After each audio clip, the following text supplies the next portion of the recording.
Lagunense. Mais uma edição do Política Lagunense. Nessa edição ela está sendo gravada agora, dia 6 de fevereiro, às 20 horas e 23 minutos.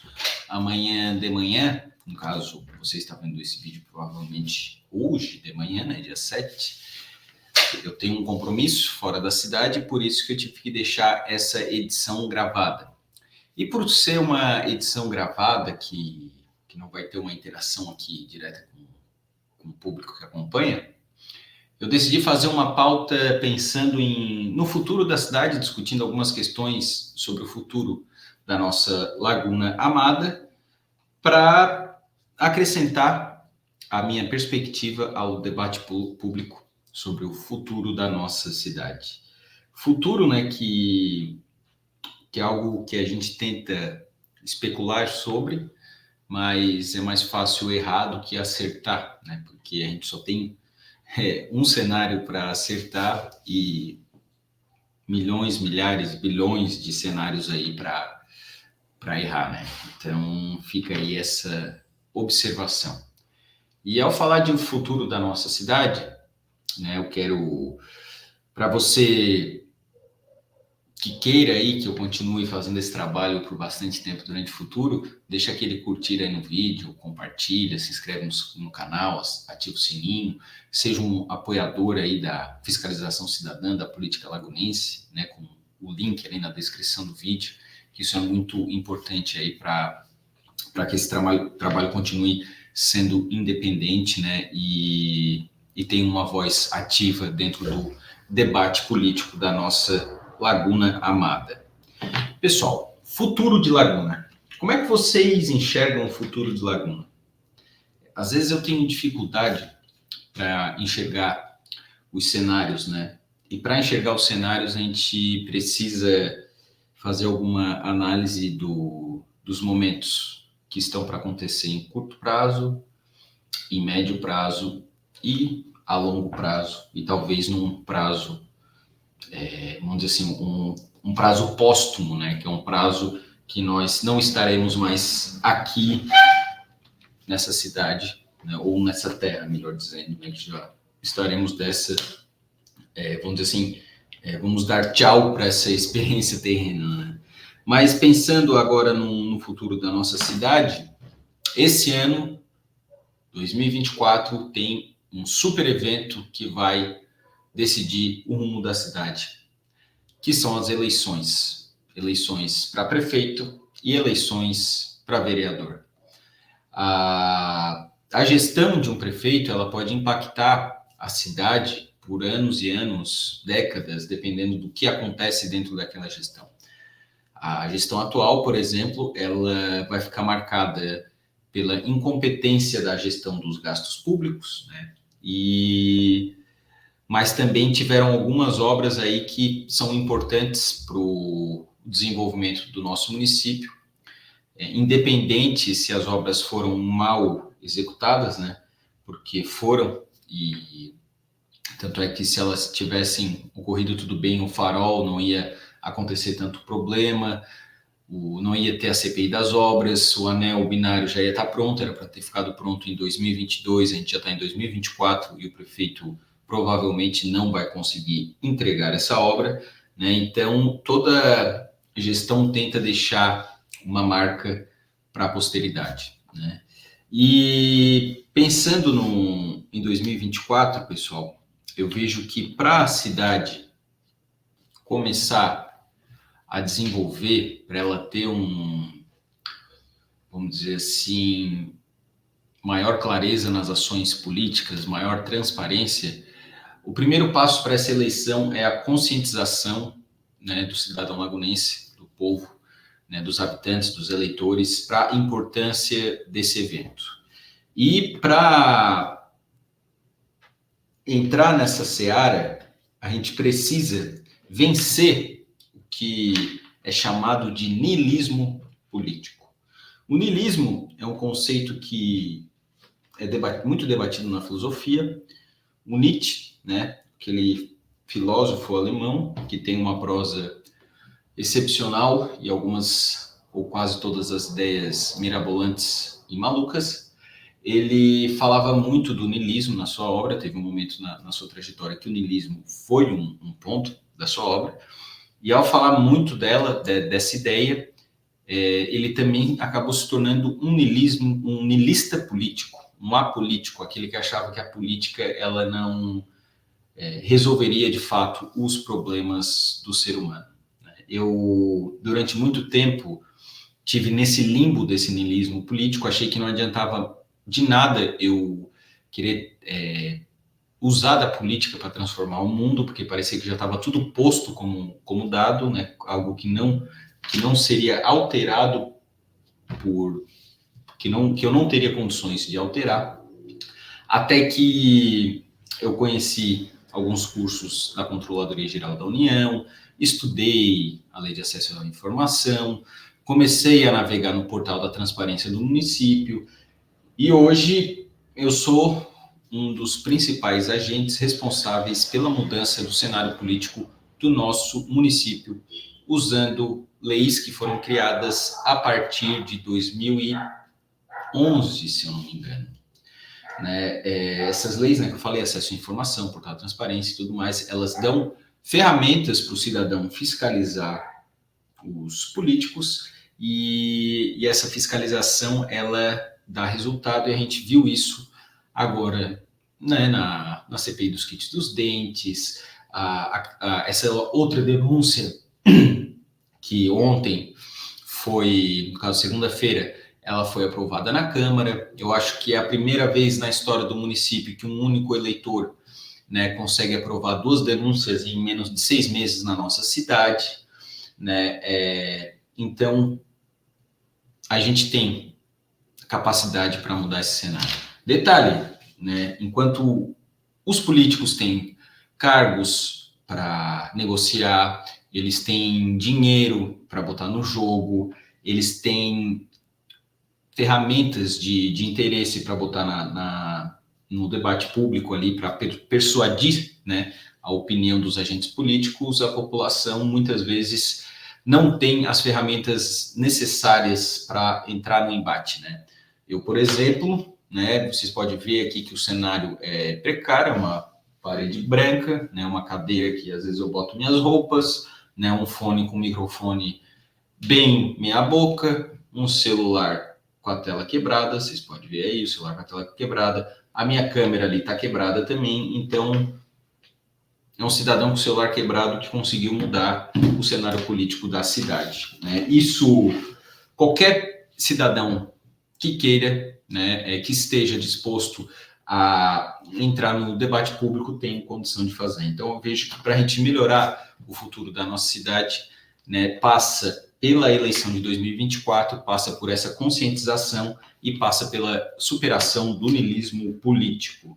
Esse niilismo político, ele vai trazer maior consciência ao eleitor lagunense, ele vai aprender que não adianta vender os votos, né, que deu no que deu, ele vai entender, ele precisa conhecer os candidatos que estão dispostos a ocupar os cargos políticos, quais são os planos de governo desses candidatos, quais são as bandeiras que eles levantam para melhorar o nosso município e, principalmente, o passado dos nossos agentes, bem como a sua situação financeira. Vamos lá, pessoal. Caso, exemplo, prefeito Samir do Quilojão. O prefeito tem um salário de 20 mil reais. Vocês acham que o prefeito, né, na vida privada dele, ele que se vendeu como um grande empresário de sucesso e se mostrou um incompetente na gestão pública, vocês acham que ele tinha uma renda menor ou maior do que 20 mil reais por mês? Eu acho, né, que é maior. Considerando a casa que ele mora, considerando o padrão de vida que ele mora, o carro que ele dirige, aquilo ali não é um padrão de vida para alguém que recebe menos de 20 mil reais por mês. Então, o motivo pelo qual ele quis ser prefeito era mais por poder do que por finanças, né? Então, eu sempre desconfio de um candidato que ganha mais do que o salário que o político vai receber. Então, vejam isso também, vejam o trabalho prestado por esses candidatos e, principalmente, o passado deles, porque a partir do momento que a gente toma essa conscientização, né, o debate político muda e a gente pode, assim, vislumbrar um futuro mais próspero para o nosso município, ou pelo menos um futuro onde agentes públicos mais competentes, né, estão de frente da administração. Por exemplo, a minha pauta, né, quando eu comecei os vídeos no Instagram, a minha ideia era de prestar informação através da fiscalização, né? Essa questão da fiscalização cidadã ser uma ferramenta poderosa. Essa fiscalização cidadã, ela acaba forçando o agente público a ser transparente, porque se ele não for transparente, vai vir a conta, né? Uma hora ele vai ter que prestar conta de uma forma ou outra. Lembrando que a transparência, ela é um preceito constitucional e a informação pública é da cidade, é do povo, não é do gestor. Não existe uma informação que não possa ser passada para o cidadão, né? A não ser que seja de caráter sigiloso, mas para ser de caráter sigiloso tem uma série de regras, tá? Não é assim tão fácil, então tem a transparência. E a gente pode fazer isso, nós, como população, independente de mandato político, nós podemos propor projetos de lei de iniciativa popular para melhorar a transparência e a fiscalização do município. Não só para essa questão, mas para tantas outras, né? Eu posso estar enganado, pessoal, mas eu acho que os projetos de lei de iniciativa popular, eles não podem alterar a lei orgânica, né, que é como se fosse a Constituição da nossa cidade. Mas ele pode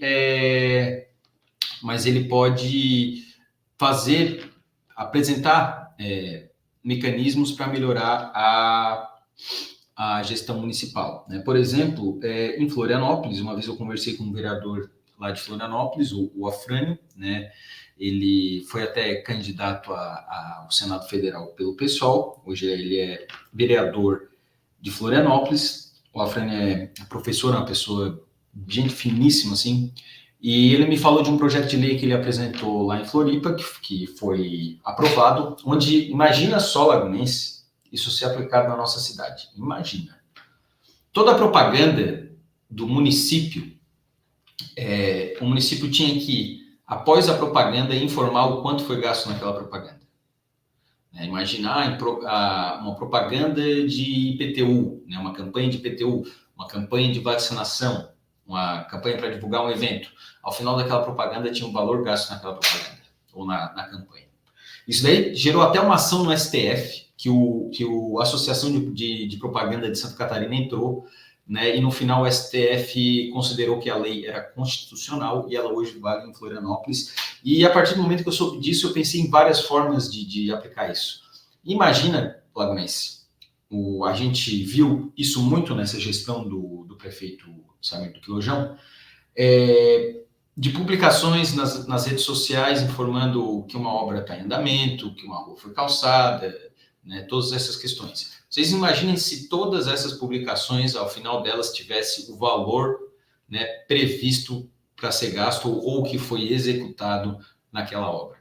Ficaria muito melhor para o debate público, né?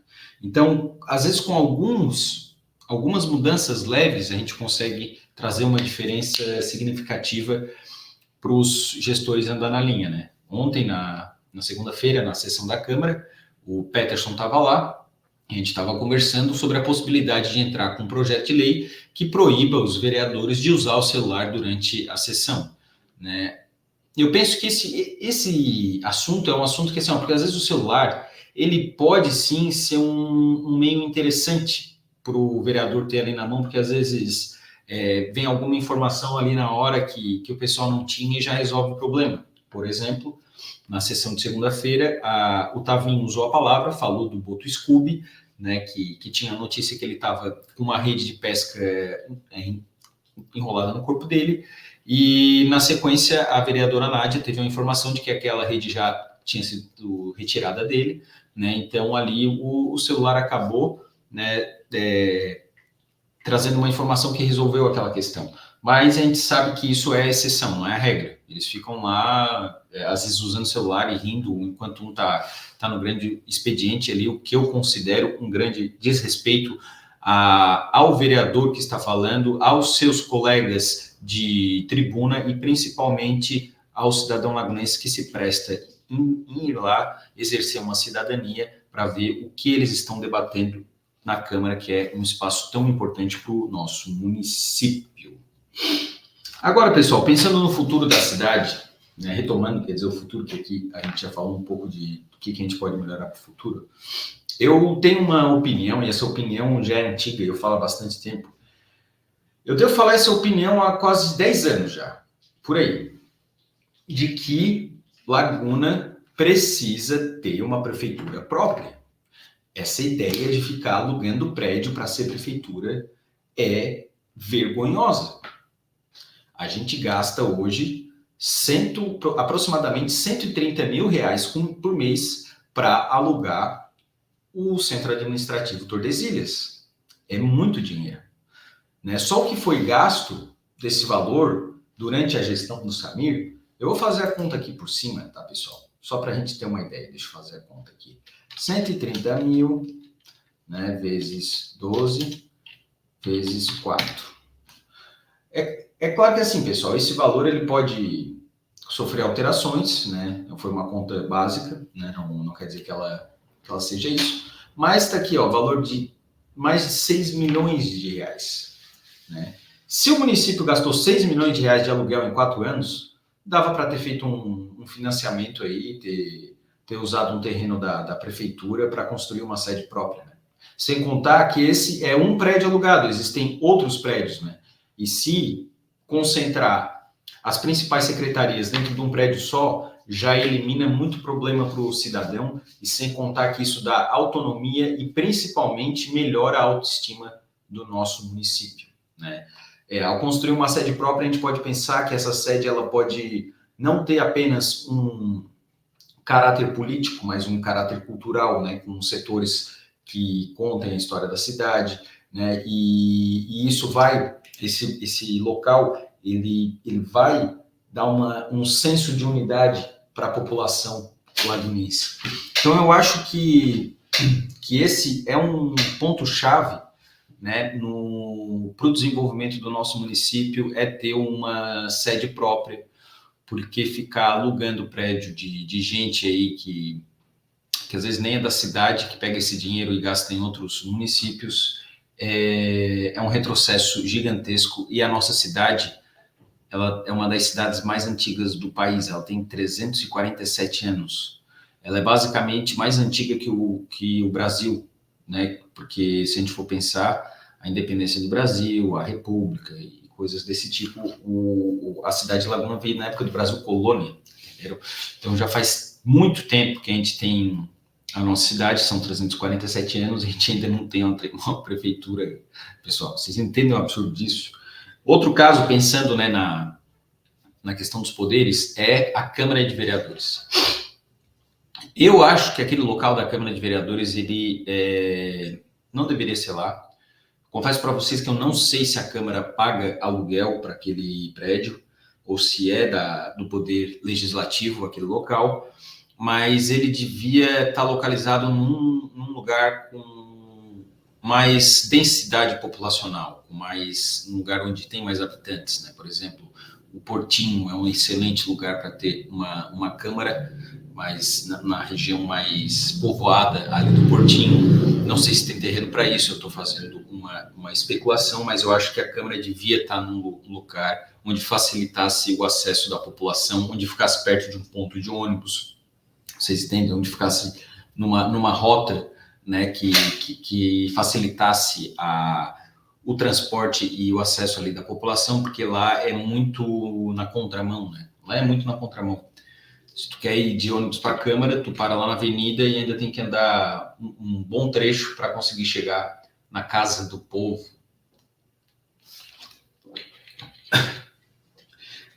E evoluindo aqui para os temas, pessoal, pensando no futuro do nosso município, o próximo prefeito do nosso município, ele vai pegar uma prefeitura numa situação financeira bem complicada.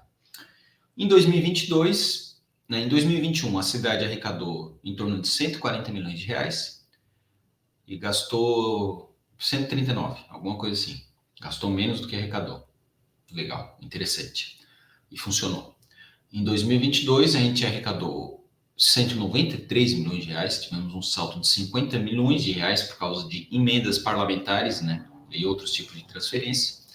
E a gente gastou 195 milhões de reais. Já teve um déficit aí considerável. Ainda mais dentro dessa capacidade de receita que Laguna tem. Em 2023, eu tive acesso agora a um documento aqui da Cultura, que até novembro de 2023, dia 28 de novembro, o município tinha arrecadado em torno de 140 milhões de reais, 145, se eu não me engano. É muito menos que em 2022, mas já era dentro do previsto, né? Porque existe a receita corrente e a receita de capital. A receita corrente são os impostos, taxas, contribuições de melhoria e por aí vai. Receita de capital é o que vem de emenda parlamentar, é o dinheiro que vem de fora, né? Então teve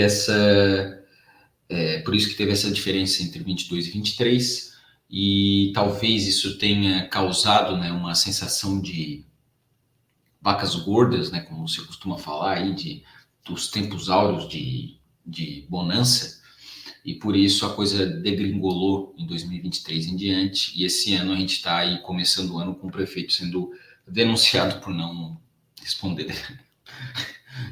requerimento, cara. Ai, meu Deus, cara. E o que acontece, pessoal?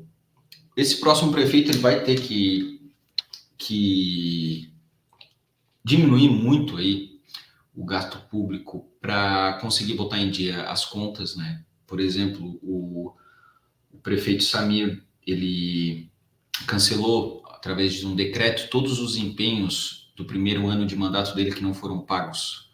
Isso daí é inédito, pessoal. Geralmente o prefeito cancela os empenhos da outra gestão, né, para não ter que usar dinheiro da gestão dele para pagar o que ficou do outro, né? Mas o prefeito cancelar os empenhos do primeiro ano de mandato é novo isso, é novo.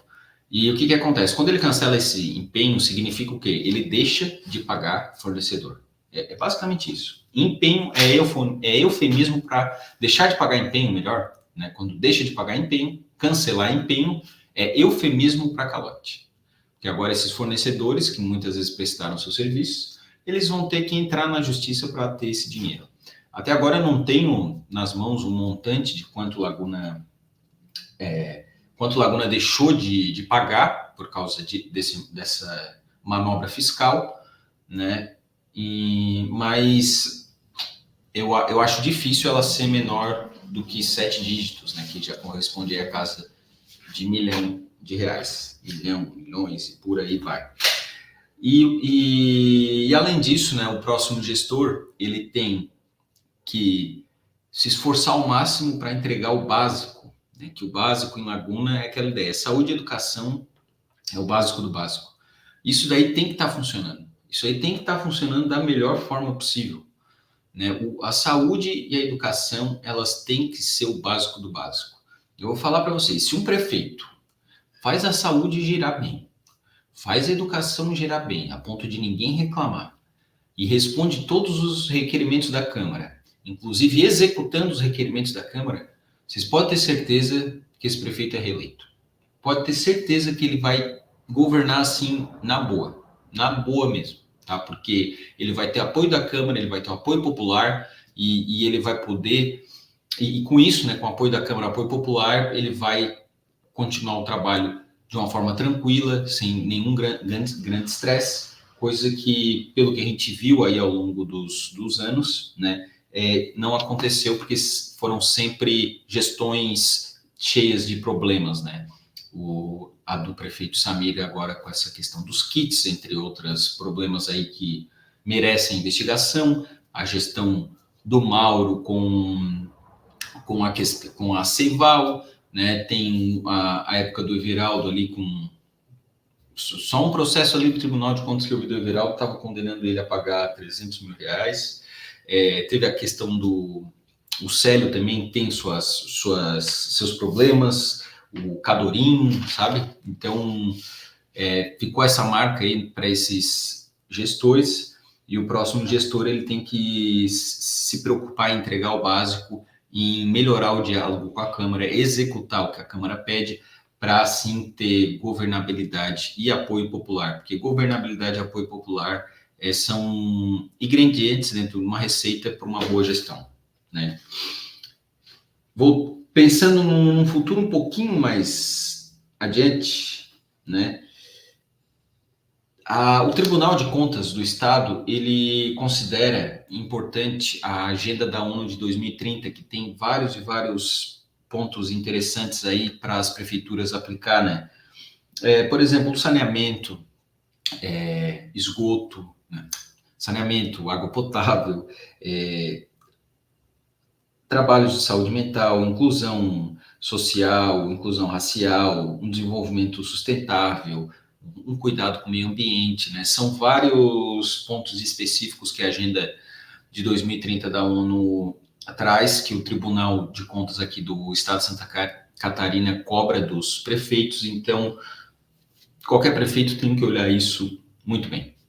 As ações do prefeito, elas podem ser guiadas através dessa agenda, né? De pensar, tá, quais são os 3 principais prioridades aqui dessa agenda de 2030 que eu tenho condição de cumprir. É a A, a B e a C. Cumpriu. Legal, tem mais 3? Então vamos lá. E assim vai. Vai etapa por etapa, tijolinho por tijolinho, né? Sem uma base sólida, a gente não consegue construir a nossa casa. E então essa agenda de 2030, ela tem que ser respeitada aí pelos gestores, é um ótimo guia para desenvolvimento do município e também pode trazer novas perspectivas, né? Como, por exemplo, hoje dentro dentro do meio ambiente, da questão ambiental, existe um mercado muito grande a ser explorado que a nossa cidade poderia explorar, né? E eu acho que ela está perdendo tempo em não fazer isso, porque hoje o município ele não tem a prefeitura de Laguna, né? Ele não tem grande ativos financeiros para conseguir melhorar a receita, né? A maioria dos ativos aí eles estão na casa dos impostos que voltam lá. Então a gente não tem algo assim para acabar conseguindo um retorno, a não ser vender terra ou coisa assim, né? Então, por exemplo, uma forma de ter Aí eu não vejo nem como um ativo financeiro, né? Vamos pensar nem como um ativo financeiro, mas, por exemplo, eu penso num projeto que seria interessante para o município municipalizar a fonte da Carioca, ter uma estrutura ali para engarrafar ou distribuir a água, porque a gente tem vazão ali para atender todo o município de Laguna e simplesmente distribuir água de graça para a cidade inteira. Talvez quem vende água agora vai ficar espantado com isso, mas dá até de botar a turma que vende água nesse trabalho para não perder o ganha-pão, porque a gente tem condição, pessoal, de usar toda aquela estrutura da Fonte Carioca, da Casa Pinto Liceia, para distribuir água para a cidade inteira. E assim, o pouco que a gente gasta dinheiro com água e esse pouco que o cidadão lagunense ia deixar de gastar com água, ele ia gastar em outros produtos, né? Isso ajuda. Outra ideia que tem essa característica é a tarifa zero. Laguna tem uma rede de transporte bem complicada, porque tem muitos pontos distantes, né? Por exemplo, o centro histórico é distante do Morro Grande, do Peixil, né? Da Praia do Sol. E então, para fazer uma linha de ônibus que passe pela rodoviária e chegue até esses pontos é um pouco mais complicado, mas a ideia da tarifa zero, ela é uma ideia que também tem esse sentido, né? O cidadão que paga tarifa para trabalhar de manhã, que paga para trabalhar, né? Que paga uma vez para ir, outra para voltar, esse dinheiro ele já não ia gastar no transporte, não ia ficar na mão de uma empresa que tem um dono que às vezes não está nem na cidade, ia ficar para ele gastar no comércio da cidade. Ele ia melhorar a compra dele na padaria, no mercado, ia no restaurante, coisas assim que acontecem, entendeu, pessoal? E dentre outras ideias que eu acho interessante para implantar aqui, né, vou só expor aqui para vocês da minha listinha, porque nosso tempo já está chegando no final, mas por exemplo, um centro de zoonoses para ajudar na questão dos animais de rua, né? Um centro de zoonoses eu acho que é fundamental para o nosso município. Parques municipais para melhorar a integração entre os cidadãos, como, por exemplo, um parque no Molles da Barra, pegar outros espaços aí que a cidade tem para colocar um parque. E pensar também numa política pública decente para as pessoas em condição de vulnerabilidade. A gente já tem a frente de trabalho, que é uma ação interessante, mas existem ainda pessoas que não são contempladas pela frente de trabalho, né? Tem muito morador de rua, pedinte, e a gente tem que pensar em algo para eles também, né? E sem contar que a gente precisa pensar em soluções para a pesca, né? Que a pesca é um grande fator, um fator de mercado aqui no município que gira bastante a economia do nosso município, né? Mas o município investe muito pouco em pesca, investe muito pouco em agricultura, né? O nosso turismo ele está numa situação muito precária. Por exemplo, Paraty é uma cidade que tem 43 mil habitantes, Laguna tem 42 mil, são cidades de épocas coloniais, né? Salvo eu estiver enganado, mas que a gente poderia aprender muito com o tipo de gestão deles para desenvolver aqui a nossa cidade. Pessoal, vou encerrando por aqui, né? Queria desenvolver mais esse tema, mas o nosso tempo já finalizou. Para quem chegou até aqui, agradeço muito, né? Peço para que deixe o seu like aí, curta o vídeo, compartilhe, mande para aquele seu amigo que queira saber mais sobre o futuro da cidade e também para apoiar o nosso programa Política Lagunense, que assim é uma forma de continuar a fiscalização cidadã de uma forma independente. Beleza, pessoal? Até o próximo programa e muito obrigado mais uma vez pela participação.